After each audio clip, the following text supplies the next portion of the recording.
हाल ही के दिनों में दुनिया की नजरें एक बड़ी सैन्य घटना पर टिकी हुई हैं। खबर सामने आई है कि ईरान ने अमेरिका के सबसे ताकतवर लड़ाकू विमान F-15E स्ट्राइक ईगल को मार गिराने का दावा किया है। हालांकि व्हाइट हाउस की तरफ से इस दावे की पुष्टि भी की जा चुकी है। यह घटना अपने आप में बेहद गंभीर मानी जा रही है, क्योंकि F-15E दुनिया के सबसे एडवांस और खतरनाक फाइटर जेट्स में गिना जाता है। इस हमले के बाद हालात और भी ज्यादा तनावपूर्ण हो गए हैं। रिपोर्ट्स के मुताबिक इस विमान में 2 पायलट सवार थे। जब विमान को नुकसान हुआ तो दोनों ने इजेक्ट कर लिया, यानी पैराशूट के जरिए खुद को बाहर निकाल लिया, लेकिन इसके बाद स्थिति और ज्यादा उलझ गई।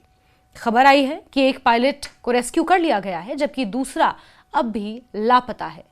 कुछ रिपोर्ट्स में यह भी दावा किया जा रहा है कि लापता पायलट ईरान की कस्टडी में भी हो सकता है, जबकि कुछ का कहना है कि उसकी तलाश अभी भी जारी है।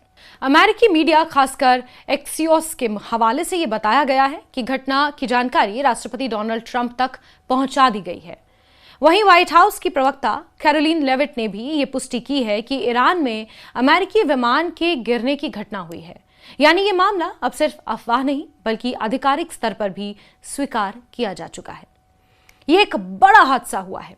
बताया जा रहा है कि जिस जगह ये विमान गिरा वहां से एक इजेक्शन सीट मिली है। पैराशूट की हालत देखकर अंदाजा लगाया जा रहा है कि पायलट्स ने काफी कम ऊंचाई पर इजेक्शन किया था, जिससे खतरा और बढ़ जाता है। ऐसे हालात में जमीन पर उतरते ही पायलट बेहद कमजोर स्थिति में होते हैं और दुश्मन के हाथ लगने का खतरा कई गुना बढ़ जाता है। इस बीच अमेरिका ने अपने लापता पायलट को ढूंढने के लिए एक बड़ा सर्च ऑपरेशन शुरू कर दिया है।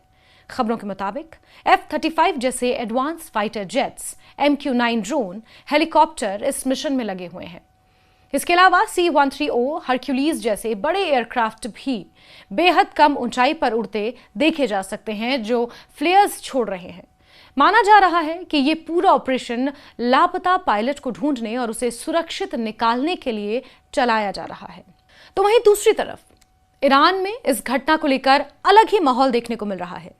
खबर है कि वहां कुछ लोगों ने लापता अमेरिकी पायलट को पकड़ने पर इनाम की घोषणा तक कर दी है।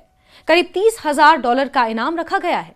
इतना ही नहीं, एक ईरानी फुटबॉलर मोहम्मद अंसारी ने भी अपने मेडल देने की पेशकश कर डाली है। अगर कोई उस पायलट को पकड़ लेता है तो ये मेडल्स उसे दे दिए जाएंगे और उसे जिंदा पकड़ लिया जाता है तो $30,000 अमेरिकी डॉलर तक का इनाम है। यह दिखाता है कि मामला कितना संवेदनशील और तनावपूर्ण हो चुका है।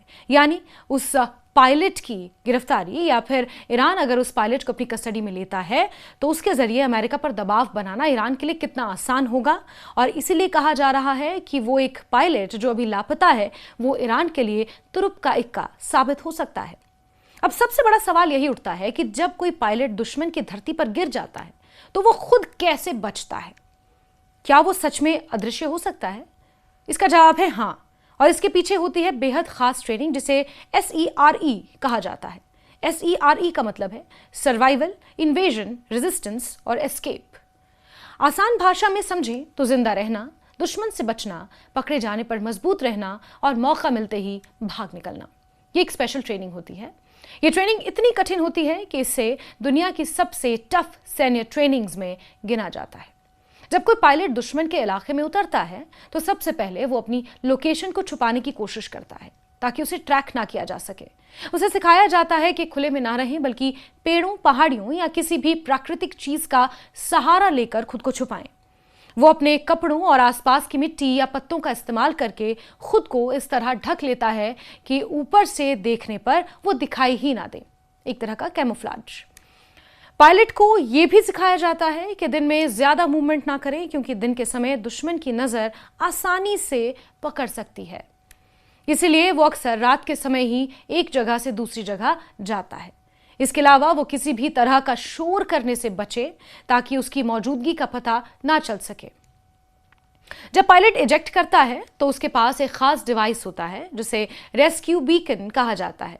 ये एक छोटा सा उपकरण होता है लेकिन बहुत काम की चीज है।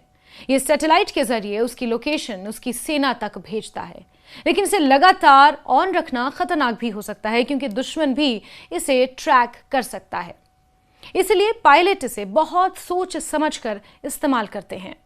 इसके अलावा उसके पास एक सुरक्षित रेडियो होता है जिससे वो अपनी रेस्क्यू टीम से संपर्क कर सकता है। ये रेडियो इस तरह डिजाइन किया जाता है कि दुश्मन उसकी बातचीत को ना सुन सके। इससे पायलट को यह भरोसा रहता है कि मदद रास्ते में है। पायलट के पास एक सर्वाइवल किट भी होता है जो उसकी जान बचाने में बेहद अहम होता है। इसमें खाने के लिए हाई कैलोरी बिस्किट्स होते हैं जो कम मात्रा में ज्यादा ताकत देते हैं। पानी को साफ करने के लिए टैबलेट्स होती हैं ताकि वो किसी भी स्रोत का पानी पी सके उन टैबलेट्स को डालने के बाद। अगर उसे चोट लग जाए तो उसके पास एक प्राथमिक उपचार के लिए मेडिकल किट होती है, यानी फर्स्ट एड किट भी इस सर्वाइवल किट में होती है। साथ ही उसके पास एक छोटा हथियार होता है जिससे वो अपनी सुरक्षा कर सके। हालांकि उसका मुख्य लक्ष्य लड़ाई करना नहीं होता बल्कि बचना और छुपना होता है, इसलिए वो टकराव से बचने की पूरी कोशिश करता है। एक और बेहद अहम नियम यह होता है कि पायलट अपने पास मौजूद किसी भी सेंसिटिव जानकारी को दुश्मन के हाथ नहीं लगने देता। अगर उसके पास कोई नक्शा, कोड या दस्तावेज है तो वो उसे तुरंत नष्ट कर देता है। इससे सेना की रणनीति सुरक्षित रहती है। अगर पायलट को पकड़ लिया जाता है तो उसकी ट्रेनिंग का अगला हिस्सा काम आता है। उसे सिखाया जाता है कि पूछताछ के दौरान कैसे व्यवहार करना है और क्या जानकारी नहीं देनी है, यानी इंटरोगेशन अगर हो तो जानकारी कैसे नहीं उगलनी है, यह भी ट्रेनिंग का हिस्सा है। उसे मानसिक रूप से इतना मजबूत बनाया जाता है कि वह दबाव में भी ना टूटे। इस बीच उसकी सेना उसे बचाने के लिए हर संभव कोशिश करती है। जैसे ही उसकी लोकेशन मिलती है, कॉम्बैट सर्च एंड रेस्क्यू यानी CSAR मिशन शुरू होता है। यह मिशन बेहद खतरनाक होता है क्योंकि इसमें दुश्मन के इलाके में घुसकर पायलट को निकालना होता है। इस ऑपरेशन में हेलीकॉप्टर्स, कमांडो, लड़ाकू विमान शामिल होते हैं और ऊपर से फाइटर जेट्स सुरक्षा देते हैं, जबकि नीचे कमांडो पायलट तक पहुंचते हैं। कई बार यह मिशन रात में किया जाता है ताकि दुश्मन को भनक भी ना लगे, और अमेरिका इन्हीं सब मिशंस के इर्द गिर्द काम कर रहा है। और जो घटना सामने आई है उसने एक बार फिर यह दिखा दिया है कि युद्ध सिर्फ हथियारों की ताकत नहीं है बल्कि इंसानों की हिम्मत और ट्रेनिंग भी कितनी जरूरी है, और उसकी परीक्षा भी ये युद्ध लेते हैं। एक पायलट जब दुश्मन की जमीन पर गिरता है तो वो अकेला जरूर होता है, लेकिन उसकी ट्रेनिंग और उसकी सेना उसके साथ होती है। इसलिए चाहे हालात कितने भी मुश्किल क्यों ना हो, एक प्रशिक्षित पायलट के पास खुद को बचाने के कई तरीके होते हैं, और यही वजह है कि कई बार वो दुश्मन की नजरों के सामने होते हुए भी अदृश्य बनकर निकलता है। अब सबकी नजरें इस बात पर टिकी हैं कि लापता पायलट का क्या होगा। क्या वो सुरक्षित वापस आएगा या ये घटना और बड़ा मोड़ लेगी?